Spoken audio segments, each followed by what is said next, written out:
I am back. It is basically dinner time and I'm a sweaty mess. The kitchen is a mess because we have been cooking, I don't know, for well over an hour now. So if you haven't seen, I'm gonna be uploading a banana granola bar recipe. Fun fact, that was shot about like 20 minutes ago. So now we are making dinner. We are going to make a Dutch oven pork roast recipe. I just got my own Dutch oven because I've been wanting one for so long. These are kind of expensive, so that kind of made it hard to justify, but we pulled the trigger, guys. I bought the Dutch oven, and we're gonna make some good shit.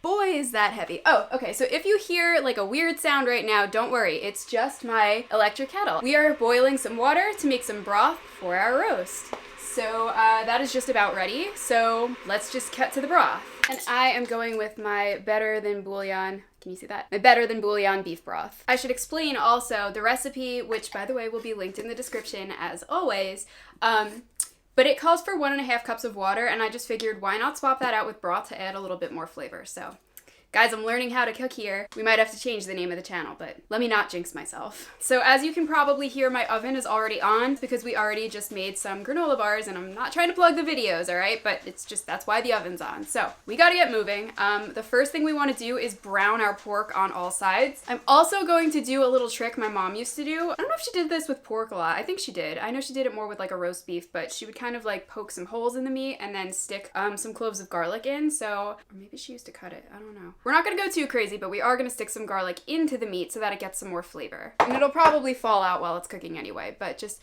a little bonus step. So I'll show you guys how I'm doing that now. All right, so I figured it would be easiest to do this at the stove. We may end up finding out I was totally wrong, but here we go anyway. Oh shit, there's still fat on this. I gotta cut this off. Everybody on the internet says this is not going to render down and you wanna remove it because it's thick and weird.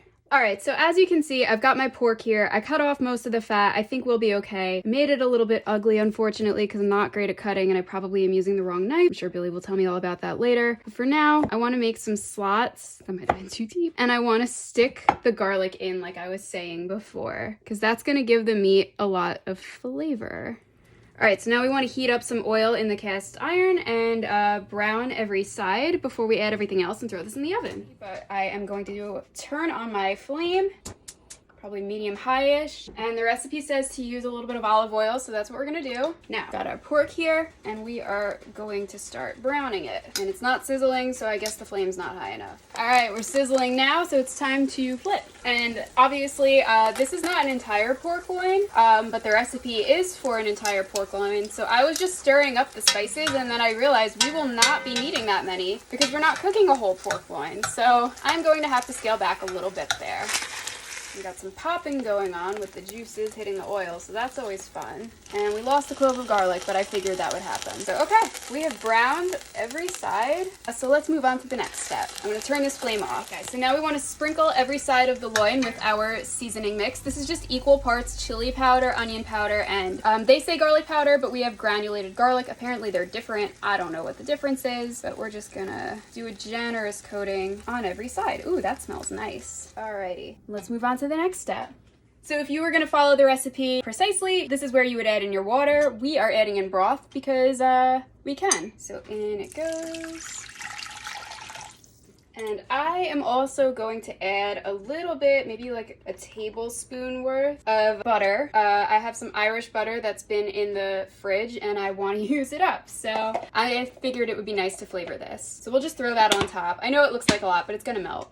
Okay, so now we want to cover with our vegetables, and the recipe tells you to use carrots, onions, and whatever else you want. So for whatever else we want, I went with potatoes. I hope that works out. I don't know. But I cut up my potatoes before. They've been sitting in some water so that they don't get weird and brown. So I'm gonna just place them in. A slotted spoon would probably be best for that. And if you're wondering why I cut my potatoes in such an odd way, that's a great question. It's because we ordered these through Instacart, and it's like the shopper tried to find the most shitty bunch of potatoes she could. Not that we don't appreciate her help, but these were like going bad as soon as we got them. So we did get a refund, and because I ordered them for dinner tonight, I used as much of them as I can. So that is why they're cut into weird shapes, but we're gonna make do with what we've got. And then lastly, we've got our carrots and our onions. So we'll just dump that on top. I don't know how you're supposed to arrange this. Does it matter? Tell me in the comments.